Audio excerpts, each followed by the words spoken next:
तो रिसेंटली एक डीएम आया, बहुत सैड है। एक सीनियर सिटीजन फैमिली है, उनका 10 से 15 साल पुराना हेल्थ इंश्योरेंस पॉलिसी जिसमें वो इन्वेस्ट करते थे, वो कैंसिल हो गया। है कैसे? तो इसको बोलते हैं पोर्टेबिलिटी फ्रॉड। तो बेसिकली इसमें ऐसे होता है कि आपको टेलीकॉलर्स फ़ोन करते हैं, उनके पास सारी आपकी डिटेल्स होती है पॉलिसी की, आपको भी लगता है कि लेजिट है।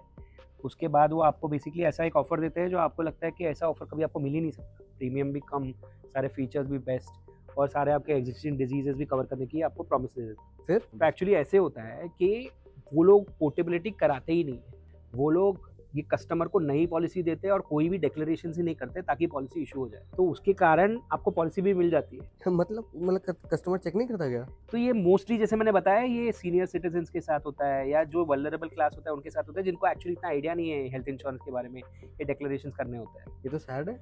रुको, अभी और भी बुरा है इसमें कि जब ये कस्टमर फिर पॉलिसी लेके आगे बढ़ जाता है, उसके बाद अगर सपोज इमीडिएटली कोई क्लेम आ गया, राइट, तो इंश्योरेंस कंपनी तो इन्वेस्टिगेशन करती है, उसमें पता चलता है कि बेसिकली ये सब चीज़ें छुपाई थी, राइट।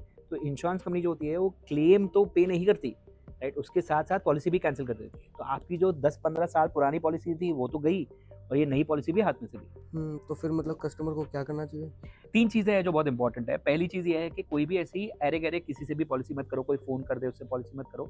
एक्सपर्ट ढूँढो जिसका ट्रैक रिकॉर्ड है, जिसका आपको पता है कि ये पर्सन क्रेडिबल है। सेकंड है कि प्रपोज़ल फॉर्म जो होता है, वो बहुत इंपॉर्टेंट डॉक्यूमेंट होता है, उसको सही तरीके से भरो या तो पढ़ के फिर साइन करो। और तीसरा ये है कि पोर्टेबिलिटी जब आप कराते हो, तो आपको पॉलिसी के टाइम पे पॉलिसी में लिखा हुआ आता है कि पोर्टेबिलिटी हुई है, इतने साल पुरानी आपकी पॉलिसी, वो बराबर से चेक करो।